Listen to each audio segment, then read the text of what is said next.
تو جب انسان روزہ رکھ کے بھی کسی کو پریشان کرے، روزہ رکھ کے بھی کسی کو گالیاں دے، روزہ رکھ کے بھی جھوٹ بولے، تو پھر یہ روزہ نہیں ہے۔ اسی انداز میں نبی صلی اللہ علیہ وسلم نے فرمایا کہ اگر کوئی روزہ دار ہے، اب ہے نا روزے دار کے روزہ دار پہ، کوئی بندہ روزہ دار ہے اور کوئی اس سے لڑے، تو نبی صلی اللہ علیہ وسلم نے فرمایا بھائی وہ جواباً اس کے سامنے لڑے، بلکہ اس کو یہ کہہ دے انی صائم، میں تو روزہ دار ہوں، لہذا میں نہیں لڑ سکتا، میں گالی کا جواب نہیں دے سکتا، میں آپ کو تھپڑ نہیں مار سکتا، میں آپ کے ساتھ جو ہے وہ فضول اپنا مغز کھپائی نہیں کر سکتا، میں روزہ دار۔ تو اس حوالے سے ابھی آج ہی کی بات ہے، رات جو ہے ایک بندہ اس نے جو ہے نا الٹی پلٹی باتیں کسی کو کی، تو میں نے اس سے پوچھا کہ بھئی آپ کا روزہ نہیں؟ کہتا جی روزہ ہے۔ تو میں نے کہا پھر آپ نے یہ جو کام کیا ہے تو یہ تو ٹھیک نہیں ہے۔ کہتا گالی دینے سے کون سا روزہ ٹوٹ جاتا ہے؟ گویا کہ لوگوں میں یہ تصور ہی نہیں ہے کہ برا کام کرنا وہ روزے کی ساری صحت خراب کر دیتا۔ تو ایسے کاموں سے ہمیں بچنا چاہیے۔ اگر انسان دیکھے بھی روزہ رکھا ہے اور نمازیں نہ پڑھے، ایسے روزے کا کیا فائدہ؟ یہ روزے کا حق ہی ادا نہیں ہوا۔ روزہ رکھ کے انسان عبادات کرے، لغویات سے دور رہے، تو یہ روزے کا حق ادا ہوگا، ادروائز روزے کا حق ادا نہیں ہوگا، بے جو ہے آرام زندگی رہے۔ صحیح ہے، جزاکم اللہ۔ تو روزہ داروں کا حقوق میں یہ ساری چیزیں آ جاتی ہیں۔ اب ایک چیز ہے کہ ایک بندہ روزہ دار ہے اور اگر وہ اس کے پاس وہ اپنے مقام پر نہیں پہنچا، اپنے گھر جانے کے نہیں پہنچا، راستے میں ہے، تو کیا دوسرے روزہ دار کا یہ فرض بنتا ہے کہ وہ اس کو افطار کروائے؟ کیا یہ اس کا حق بنتا ہے یا یہ کس طرح سے آپ اس چیز کو لیں گے؟ دوبارہ سے سوال رپیٹ کریں۔ میرا سوال یہ ہے، ایک دو مسافر ہیں، ایک کے جی، پاس کے اپنے موجود ہے، آواز دوسرے روزہ بہت دار زیادہ کے کٹ پاس۔ رہی ہے۔ اچھا، یہ سوال کچھ ایسے ہے جی جی کہ روزہ دار دو مسافر ہیں، ایک کے پاس سامان ہے افطاری کا، دوسرے کے پاس نہیں ہے، تو کیا جی، یہ دوسرے کا حق ہے کہ وہ پہلے والا جو ہے اسے افطار کروائے، یا یہ کوئی اور معاملہ ہے، اس میں کوئی اس کا حقوق کا عمل دخل نہیں ہے؟ دیکھیں اسلام جو ہے وہ بہت بہترین مذہب ہے اور اس میں اخلاقیات بہت زیادہ ہیں، یعنی کہ جی انسان کو مائنرز اسلام نے بہت زیادہ سکھائے ہیں۔ اب دیکھیں پہلی بات ہے کہ دونوں مسلمان ہیں، دونوں روزے دار ہیں، اور اسی کے ساتھ ساتھ دونوں جو ہے وہ گھر سے باہر ہیں۔ مسافر کے مسافر پر بھی حقوق ہیں، مسلمان کے مسلمان پر بھی حقوق ہیں، روزے دار کے روزے دار پر بھی حقوق ہیں، کتنے ہی حقوق ان دونوں کے پاس جمع ہو جاتے ہیں، ٹھیک ہے۔ اور جب انسان مسافر ہو تو اللہ کے رسول صلی اللہ علیہ وسلم سفر میں جاتے ہیں، صحابہ کرام سفر میں جاتے ہیں تو چیزیں آپس میں شیئر کر لیتے ہیں۔ اسی طرح دیکھیں نبی صلی اللہ علیہ وسلم کے اسوہ سے، اللہ کے رسول صلی اللہ علیہ وسلم کے نمونہ سے ہمیں فضیلتیں ملتی ہیں۔ جب انسان کو کسی فضیلت کا بہت زیادہ ادراک ہو اور اس کی اہمیت کو بہت زیادہ سمجھے تو تب انسان اس کو کرتا ہے۔ اب دیکھیں ہم ایک ماہ میں 30 روزے رکھ سکتے ہیں، 30 سے زیادہ تو نہیں رکھ سکتے نا، نہیں، لیکن ہمارے پاس ایک ایسی بڑی اپرچونٹی موجود ہے کہ ہم 30,000 جو ہے وہ 30 لاکھ 30 ارب جو ہے وہ روزوں کی فضیلت پا سکتے ہیں، انسان کی نیت کے اوپر منحصر ہے۔ کیسے؟ مثلا انسان نے خود ایک روزہ رکھا، 10 بندوں کی افطاری کروا دے تو 10 بندوں کی افطاری کروانا ایسا ہی ہے جیسے اس نے 10 روزے رکھے۔ گویا کہ اللہ رب العزت، نبی صلی اللہ علیہ وسلم کی حدیث ہے کہ کسی بندے نے کسی کا روزہ افطار کروایا فَلَهُ مِثْلُ أَجْرِهِ، اس کو بھی اسی روزے دار جیسا اجر ملے گا جیسا اس نے روزہ رکھا۔ اور پھر یہ نہیں ہوگا مثلا کوئی بندہ کہے بھی میں سارا دن روزہ رکھا ہے اور آپ میری افطاری کروا کے میرے روزے کا اجر لے جائیں گے، ایسی بات نہیں ہے۔ جس بندے نے روزہ رکھا اس کو اس کے روزے کا اجر ملے گا، اور دوسرا بندہ جو ہے اور اس نے آ کر اس کی افطاری کروائی، اس کو اللہ رب العزت اپنے پاس سے اجر دیں گے۔ اور روزے دار کے روزے سے اجر میں کوئی کمی نہیں ہوگی. مثلا بھی چل ابھی جس نے روزہ افطار کرایا آدھا اجر اس کو دے دیتے ہیں, ایسا نہیں ہوگا. تو مسافر بندے کو اپنے ساتھی کے ساتھ چیزوں کو شیئر کرنا چاہیے, اس میں اس کو ہی اجر ملے گا. اور ایک صلہ رحمی بھی ہے, اور مسافر کے ساتھ جو ہے کمبینیشن, اور مسافر کے حقوق بھی ادا ہوتے ہیں, مسلمان کے حقوق بھی ادا ہوتے ہیں, تو ان کو یہ کرنا چاہیے. باقی اگر کوئی فرض والی بات ہے تو وہ جب حق آ جاتا ہے تو حق در حقیقت فرض کے بعد جو ہے ہمارے اوپر بہت زیادہ ضروری ہے. تو یہ حق بھی ہے اور یہ سمجھیں فضیلت والا کام بھی ہے. باقی اگر ایسا نہ ہو تو مسافر سے مطلب کبھی یہ اس کے پاس چیزیں اور یہ مجھے نہیں دے رہا, تو چھینا جپٹی کر کے کرنے کی ضرورت نہیں ہے. جو بھی پاس موجود ہے, ایک آدھی کھجور ہے, پانی ہے, تو اس کے ساتھ انسان افطاری کر سکتے ہیں. جی جی, یہ بالکل بات کلیئر ہوگی. اخلاقیات کے حوالے سے اسلام واقعتاً بہت زبردست تعلیم و تربیت فراہم کرتا ہے. تو اب یہ بات تو کلیئر ہو گئی کہ یہ زیادہ مناسب ہے کہ ایک بندہ دوسرے بھائی کو افطار کروا دے تو اس کا اجر بھی اتنا ہی سمیٹ لے گا جتنا کہ اس نے خود سمیٹا ہوگا. جی تو بالکل. اب بات یہ آتی ہے کہ یہ جو چیز ہے, کیا بندہ ان چیزوں کا ریفرنس دے کے, حوالہ دے کے اللہ تعالیٰ سے مغفرت طلب کر سکتا ہے کہ یا میرے رب کہ میں نے فلاں کے جو ہے نا افطاری کروائی ہے اور اس میں تیری رضا شامل تھی, تو مجھے میرا فلاں گناہ بخش دے, میری فلاں مصیبت. تو کیا یہ اس چیز کا حوالہ بھی آدمی جو ہے نا وہ دے سکتا ہے اللہ سے مغفرت طلب کرنے کے لیے؟ جی, دعا جو کی قبولیت ہے اس میں بہت ساری چیزیں یکجا ہوتی ہیں, اکٹھی ہوتی ہیں, یعنی کہ دعا کی قبولیت کی ایفیشنسی کو بڑھا دیتی ہیں. اس میں ایک بات یہ بھی شامل ہے کہ اپنی نیکیوں کا اللہ رب العزت کے سامنے تذکرہ کرنا, اور اس کو جو ہے بطور وسیلہ جو ہے وہ بنا کر پیش کرنا کہ اللہ رب العزت ایسا کر دے. اس حوالے میں ہمارے پاس ایک نبی صلی اللہ علیہ وسلم نے بہت پیارا واقعہ جو ہے وہ بیان کیا. اللہ کے رسول صلی اللہ علیہ وسلم میں بنی اسرائیل میں 3 لوگ تھے اور وہ ایک غار میں پھنس گئے. جی, اور غار سے نکلنے کا ان کے پاس کوئی چارہ, کوئی راستہ, کوئی آس اور امید نہ بچی.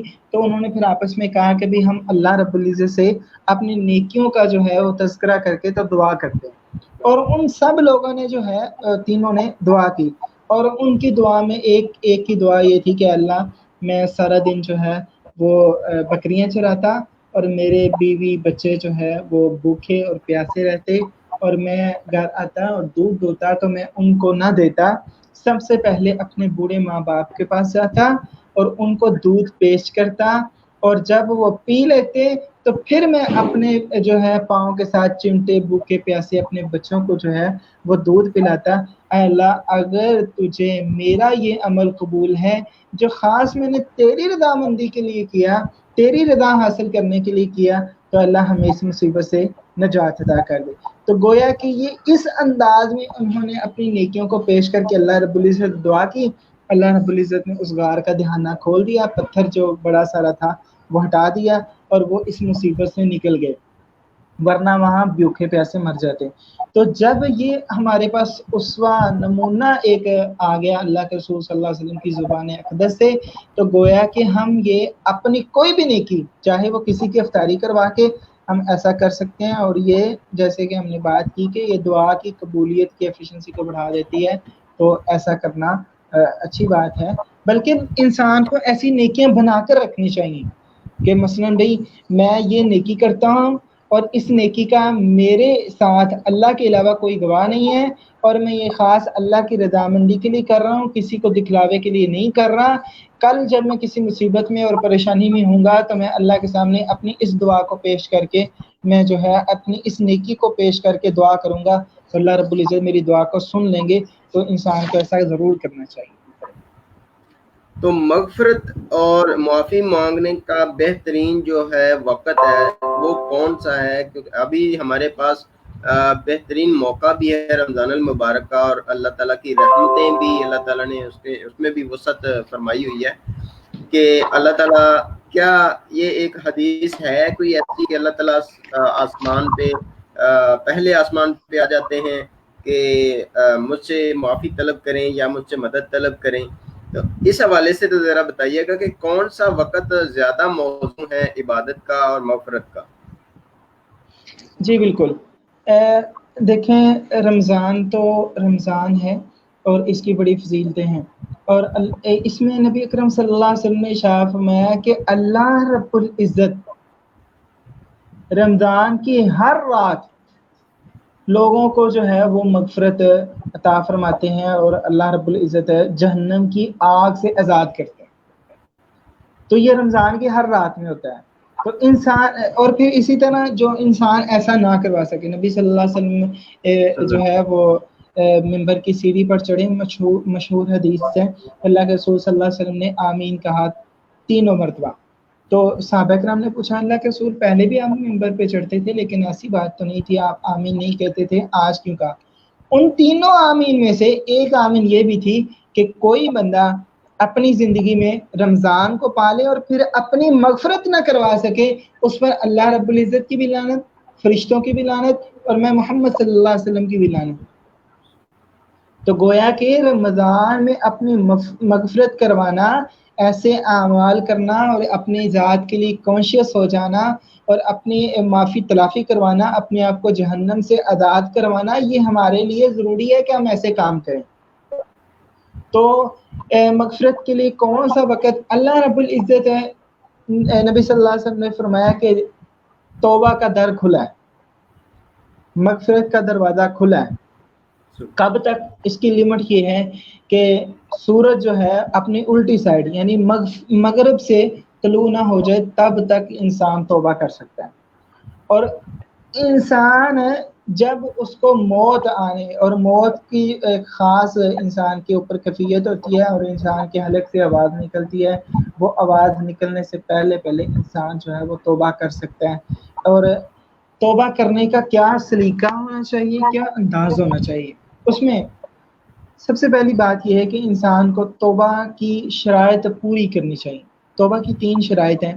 سب سے پہلی یہ ہے کہ انسان اپنے گناہ پر نادم، جو اس نے گناہ کیا ہے اس کے اوپر نادم اور شرمندہ ہو کہ میں نے برا کیا ہے، اچھی بات نہیں ہے، یعنی اپنے دل سے دلیلیں نہ دیں، چلو یار میں انسان تھا، ہو گیا، کوئی بات نہیں ہے، چلیں خیر ہے، مطلب یہ نہیں اچھا بھی اس میرے گناہ میں دوسرا بھی تو انوالو ہے، کوئی اور بھی وجہ نہیں، اللہ کے سامنے پیش کرے اپنے گناہ کو کہ اللہ میرے سے یہ غلطی ہوئی ہے، خطا ہوئی ہے، نادم اور شرمندہ۔ دوسری توبہ کی شرط یہ ہے کہ انسان آئندہ اس گناہ کی طرف کبھی نہ لوٹنے کا عہد کرے کہ بھی یہ میرے سے گناہ فرسٹ ٹائم تو ہو گیا، سیکنڈ ٹائم ہو گیا، تھرڈ ٹائم ہو گیا، آئندہ میں یہ گناہ نہیں کروں گا۔ تیسری بات یہ، اگر کسی کا حق اس میں جو ہے وہ غصب ہوا ہے، کسی کا مثلا مال چوری کیا ہے تو اس کا مال واپس کرے، کسی کی دل آزاری کی ہے تو اس کا دل جو ہے وہ صاف کرے، کسی کو جو ہے نا ستایا ہے تو اس کو مطمئن کرے۔